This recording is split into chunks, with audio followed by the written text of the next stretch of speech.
Jadi kalian yang sudah terlanjur percaya dengan keyakinan itu, jangan gentar, tinggalkan. Buya Syakur berkata, jangan takut murtad. Kenapa Buya Syakur nggak takut murtad? Oh, dia meninggal aja pakai peti mati. Pakai peti mati dan mahal. Berarti dia itu sudah dibaptis. Berarti dia itu cinta dengan ajaran kasih yang dibawa oleh Yesus. Assalamualaikum warahmatullahi wabarakatuh. Berjumpa lagi dengan Jadid HMC ya, channel yang mengedukasi dan menghibur. Kita ketahui bersama sosok dari Don ini membuat marah banyak Polikarpus. Pernyataan-pernyataan Kodondi, bahkan banyaknya podcast-podcast yang mengundang Kodonditan, membuat banyak Polikarpus terguncang. Karena di dalam setiap podcast yang dihadiri oleh Kodonditan, di situ membongkar apa teman-teman?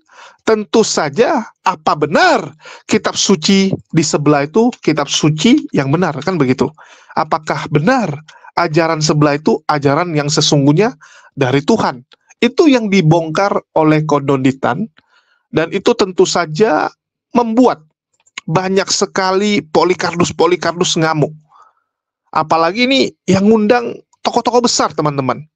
Ya, banyak sekali channel-channel YouTube, podcast itu yang mengundang Kodondi, dan itu membuat banyak sekali orang mulai mereview ulang, mulai berpikir ulang tentang apa benar nih, ya, apa benar ajaran mereka. Dan itu terbukti dengan berbondong-bondongnya orang mendatangi Kodondi untuk meminta disyahadatkan. Mungkin teman-teman ya yang baru kenal Kodondi, ini saya kenalkan ya, bagaimana Kodondi itu sering sekali kita lihat mensyahadatkan teman-teman kita dari agama sebelah. Sering sekali orang bela-belain datang ke studio Kodondi yang ada di Cibubur, teman-teman. Jauh itu. Dan itu setiap hari ada aja. Ada aja orang yang datang untuk belajar, untuk kajian, bahkan orang Kristen yang ingin berdiskusi. Dan teman-teman bisa lihatlah, ya, banyak sekali yang memutuskan mualaf akhirnya. Saya sendiri itu sering sekali diundang Kodondi, main lajul gitu kan. Saya bilang jauh kali gitu. Nanti dia ejek. Orang entah dari mana aja datang ke tempatku loh. Lu sedikit-dikit bilang jauh. Jadi orang itu dari kota lain aja sampai bela-belain ke tempat Kodondi untuk belajar, teman-teman. Untuk belajar tentang Islam, untuk belajar tentang kritik teks. Karena spesialis Kodondi bukan debat ya. Sekali lagi, ada sedikit perbedaan antara Kodondi dengan Bang Zuma. Kalau Bang Zuma itu tipikal destroyer, menghantam orang. Ya, menghantam Polikarpus ini. Kalau Kodondi, dia kritik teks. Ya, kalau diibaratkan Bang Zuma striker, Kodondi itu gelandang. Ya, dia gelandang yang memainkan bola. Jadi Kodondi itu bisa membongkar dan menunjukkan kesalahan-kesalahan yang ada di kitab suci orang-orang sebelah. Dikasih lihat dengan data tentunya ya. Bukan modal congor seperti Polikarpus. Ini ditunjukkan, lihat nih.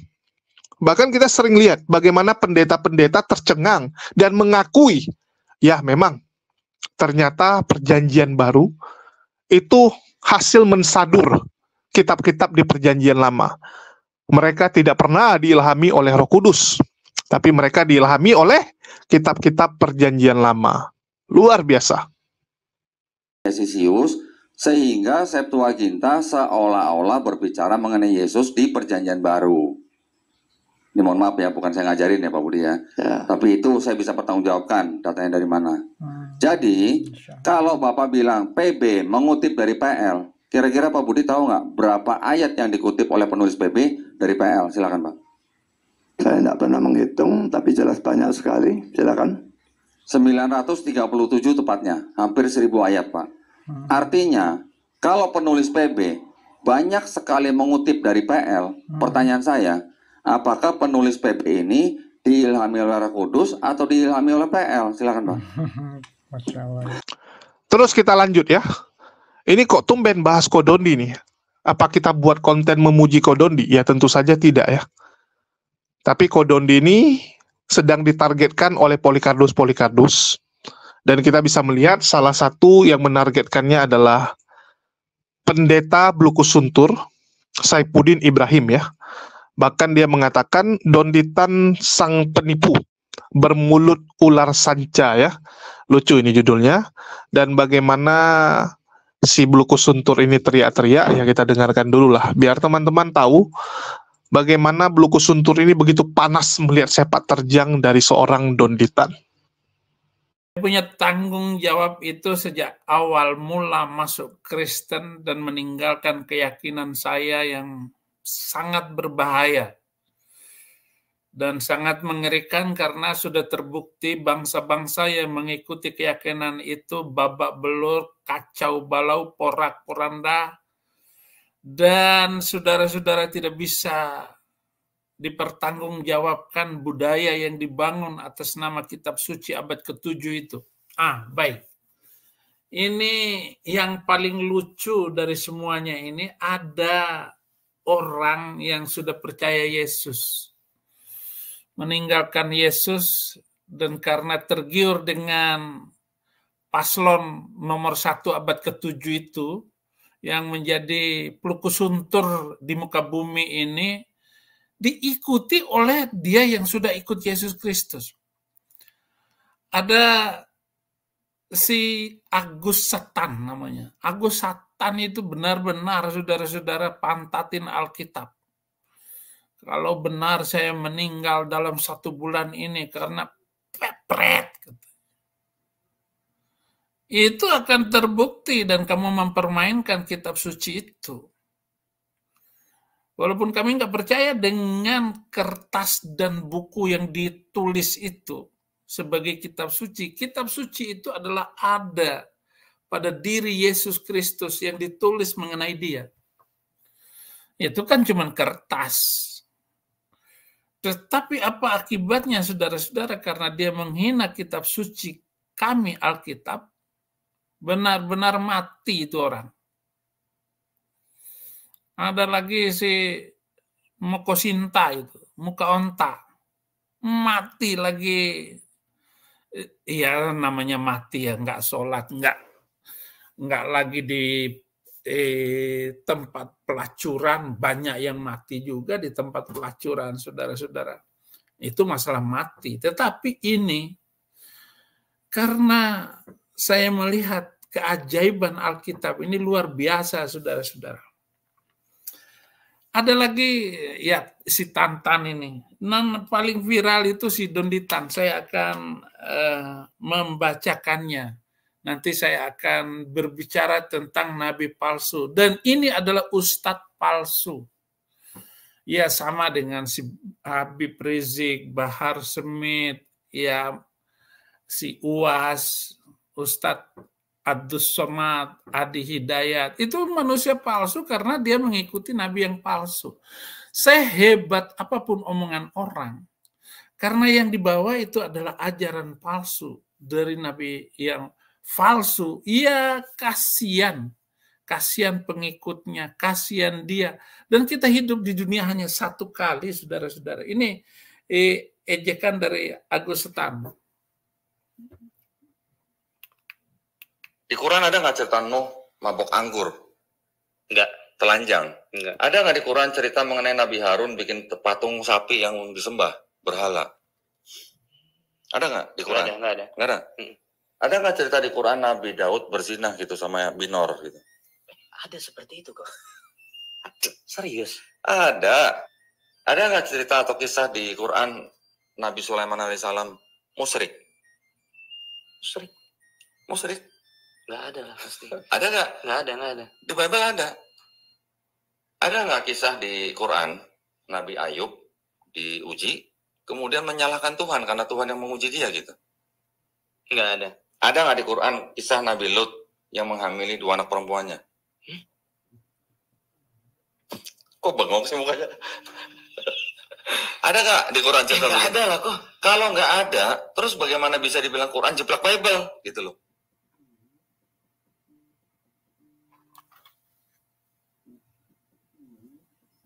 Alkitab itu adalah kitab kejujuran. Wah, saya lagi ditelepon sama teman saya. Alkitab itu kitab penuh dengan kejujuran, membicarakan semua yang dilakukan, bukan itu saja, seluruh nabi. Ditegur.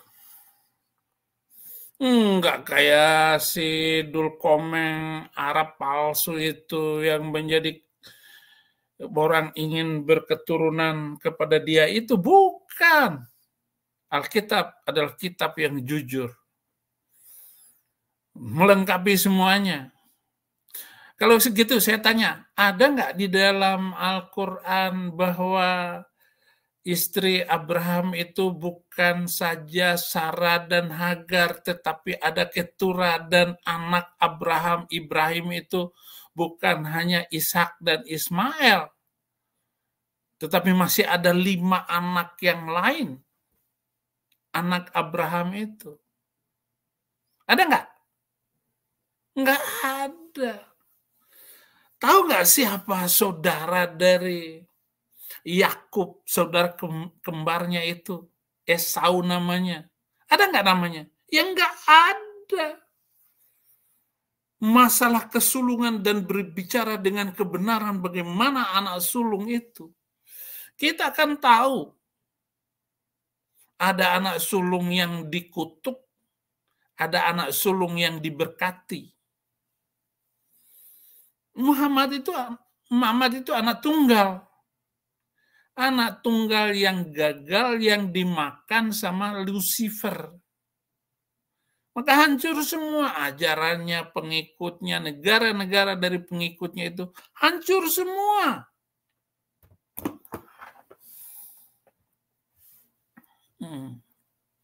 Hancur semua. Oke. Enggak perlu kamu katakan bahwa siapa yang mengatakan menjiplak Alkitab. Jangan sok cerita kayak begitu lalu cuci tangan seolah-olah kitab suci kamu itu benar. Si Donditan. Nggak ada kebenaran di dalamnya. Semua diceritakan tentang Daud yang merebut istri orang. Karena bukan 1-2 orang yang direbut oleh Daud. Tetapi akibatnya, karena Daud mengambil istri orang, maka anak keturunannya tidak lepas dari pedang. Hancur-hancuran. Banyak yang dimakan pedang, anak Daud. Jadi jangankan istri orang, pacar orang saja direbut. Jangan direbut. Supaya apa? Supaya baik hidupmu di muka bumi ini. Nggak boleh begitu. Ya kalau saya sudah terlanjur. Terlanjur memang dari agama itu dulu. Orang cita-cita saya itu punya istri lebih dari 30. Seperti Nabiullah. Bang Pluku Suntur. Oke, saudara-saudara. Apa yang harus saya katakan? Dan kenapa cerita-cerita itu tidak ada di dalam Al-Quran?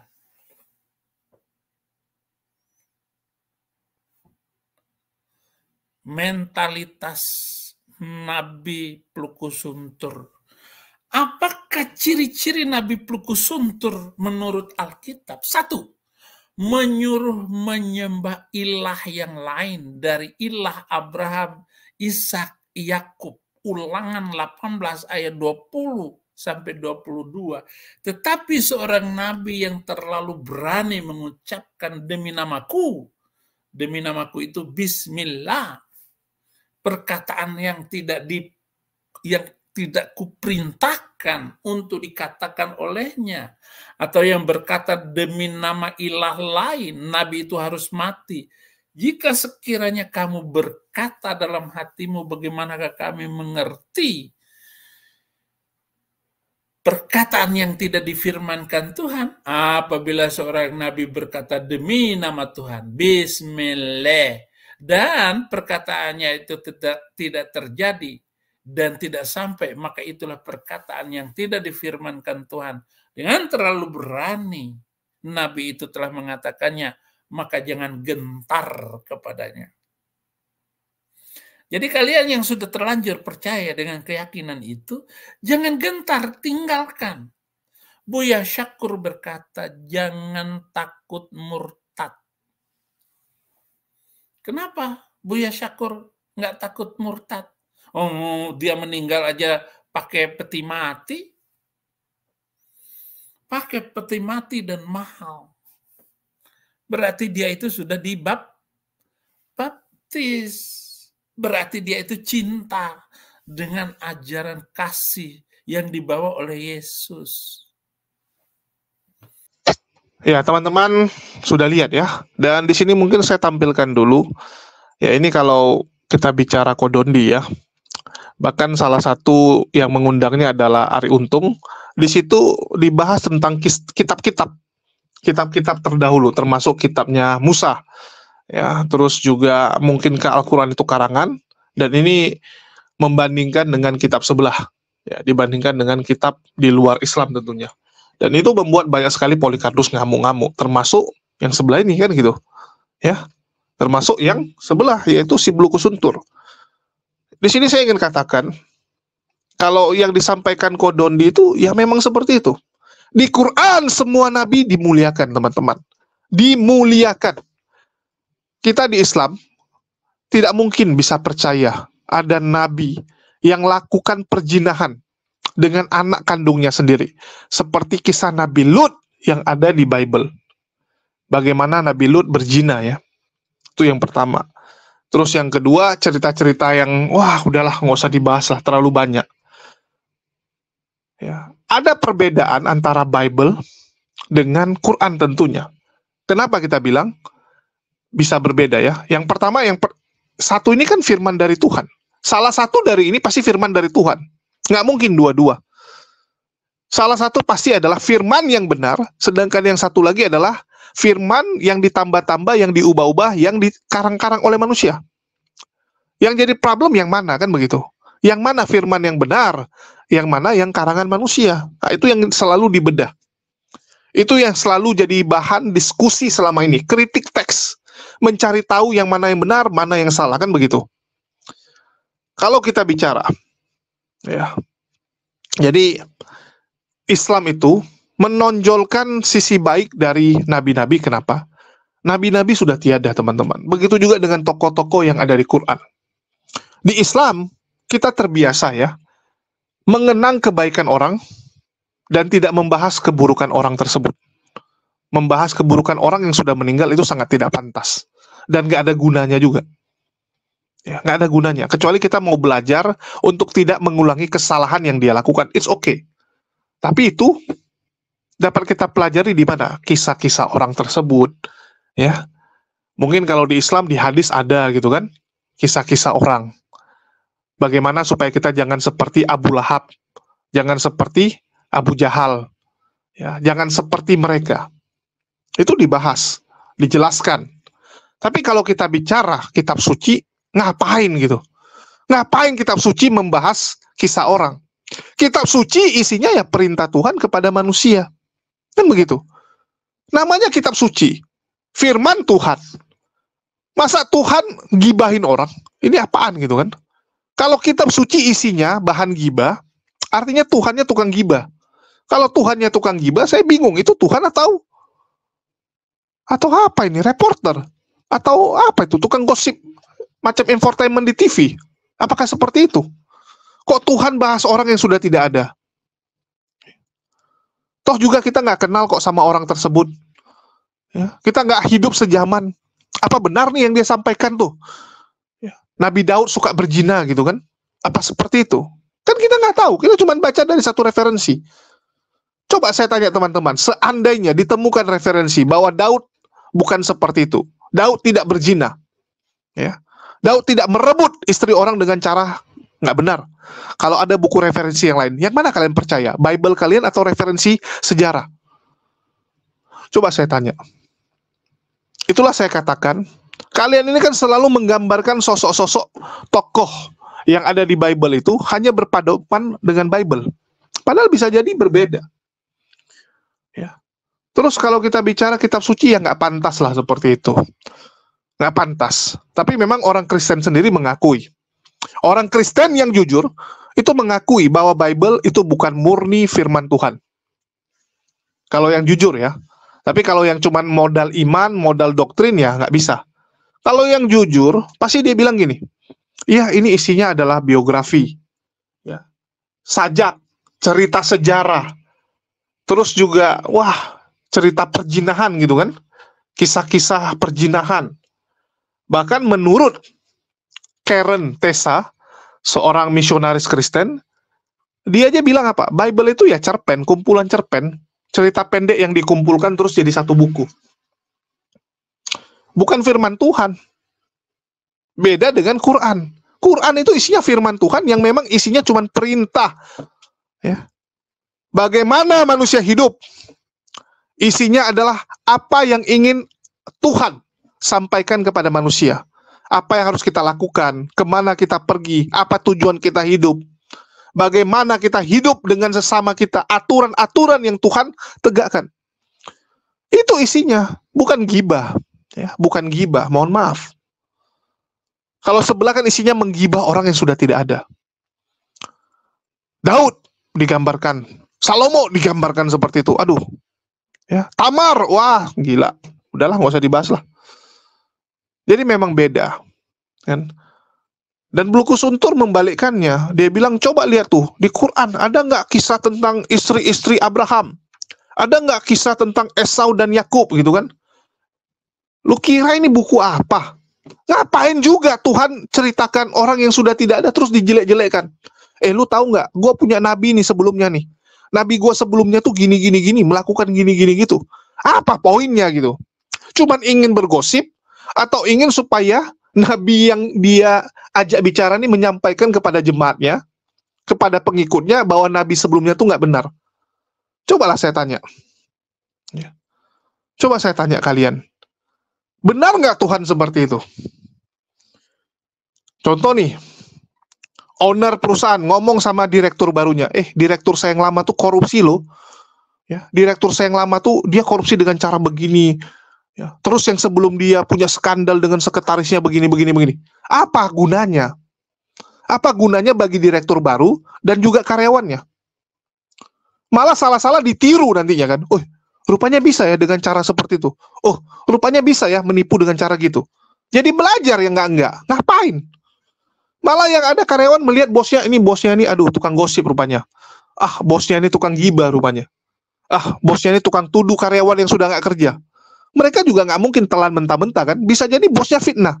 Karena dia nggak suka sama karyawannya, yang sudah dia pecat, ya dia jelek-jelekkan karyawan tersebut. Saya takutnya Tuhannya seperti itu juga itu. Nggak suka sama nabinya, dijelekkan nabinya. Wah, ini kan nggak benar. Tuhan kok seperti itu? Harusnya yang disampaikan apa kepada direktur baru? Target perusahaan, visi misi perusahaan, ya, rencana perusahaan, mau gimana, itu yang dibahas. Ya, bahas dengan direkturnya itu. Bagaimana supaya karyawan ini makin maksimal kerjanya. Udah gitu. Begitu juga dengan Tuhan.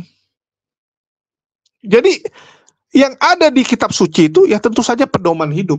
Itulah kenapa di Islam aturannya jelas. Tidak ada abu-abu ya. A, B, B. Nggak ada dibilang, oh boleh kok mabuk. Ya boleh minum, bukan mabuk ya. Boleh minum tapi jangan mabuk. Nggak ada seperti itu teman-teman. Nggak boleh ya nggak boleh. Minum dikit aja nggak boleh ya. Cuman minum seteguk gitu. Udahlah nggak apa-apa lah seteguk gitu kan. Nggak mungkin mabuk. Nggak boleh. Kalau sebelah apa? Yang penting jangan mabuk. Ini kan gawat nih, ambigu. Ya, abu-abu. Kenapa? Karena Tuhannya lebih banyak bahas yang nggak penting gitu. Begitu giliran penting nggak dibahas. Alasannya apa? Oh nggak cukup. Kalau semua mau ditulis, tidak mungkin bisa ditampung. Nggak bisa ditampung di dalam buku itu. Tapi ngebahas yang penting banyak. Coba kalian pikirkan gitu. Ini apaan gitu kan? Lebih suka bahas yang remeh-temeh, yang nggak penting gitu. Memalukan saya bilang. Ya, sungguh memalukan. Dan kalau Bluku Suntur mau merenungkan, dan bagi teman-teman sebelah yang mau merenungkan, coba kalian pikir, benar nggak yang saya katakan? Ya, ini kok bahasnya yang remeh-temeh sih? Apa nggak ada yang lain gitu? Ya, apa udah nggak ada yang lain? Mungkin itu aja ya. Dan bagi teman-teman, saya akan tampilkan satu video ya habis ini. Setelah ini selesai, sebenarnya nih video nih cukup sedih ya kita lihat, karena gini, kemarin tuh kita ada agenda untuk mengunjungi penjara di salah satu kota yang ada di Banten ya, di Banten, di mana penjara tersebut isinya 1000-an napi muslim, tetapi sering sekali diberikan pemahaman atau sering dikhotbahi lah oleh gereja ya. Ada 28 gereja atau yayasan Kristen yang sering datang ke sana yang terdaftar resmi. Jadi nggak boleh sembarangan juga kan. Jadi 28 yayasan Kristen ini terdaftar untuk boleh datang ke penjara itu memberikan siraman rohani. Dan mereka datang biasanya ya bawa makan, bawa hal-hal gitu. Sehingga yang muslim-muslim juga dapat siraman rohani. Dan banyak ya orang-orang yang terakhir murtad, yang kita nggak tahu sebenarnya murtad apakah ada janji-janji khusus, apakah ada pesan-pesan khusus gitu. Ya kita nggak tahu. Itulah kenapa kita ke sana untuk ngecek. Tetapi sayangnya di dalam lapas tahu sendiri, tidak diperbolehkan membawa HP. HP ditahan di luar. Ini sedih juga ya. Tapi nggak apa-apa lah, saya kasih nampak aja penjaranya supaya teman-teman tahu. Dan sekali lagi ya, memang fokus kita di 2024 adalah kegiatan di luar lapangan. Kegiatan kita adalah memantau pergerakan dari Polikarpus, misionaris, dan sebagainya. Supaya kalian tahu bahwa saudara-saudara kita di luar sana terus diincar.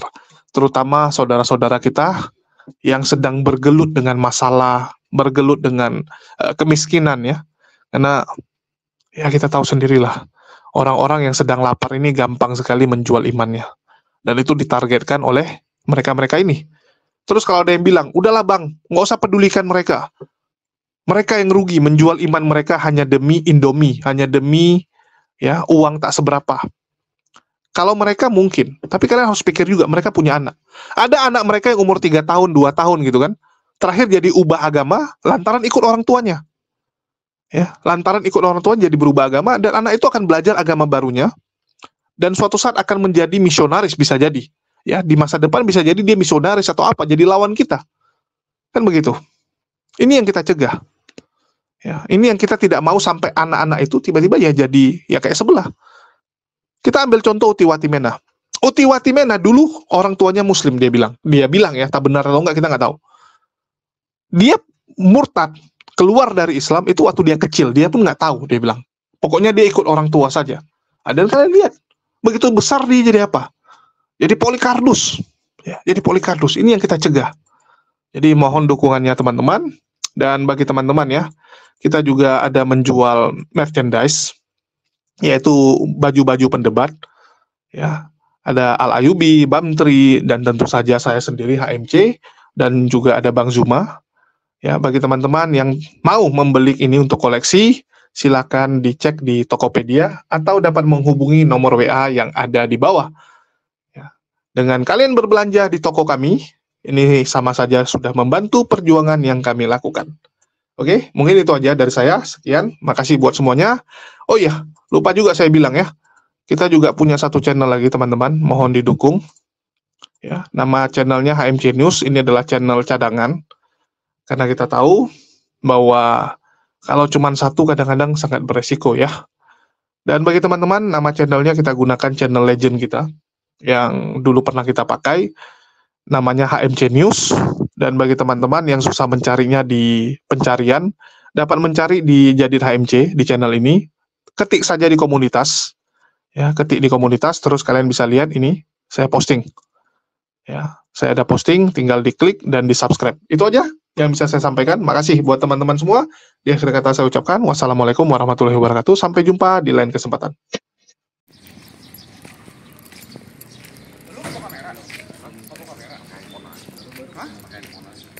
Serius pakai handphone aja? Hah? Kenapa? Kenapa apa sih? Mic-nya bawa. Hah? Mic bawa. Ini ada. Nah.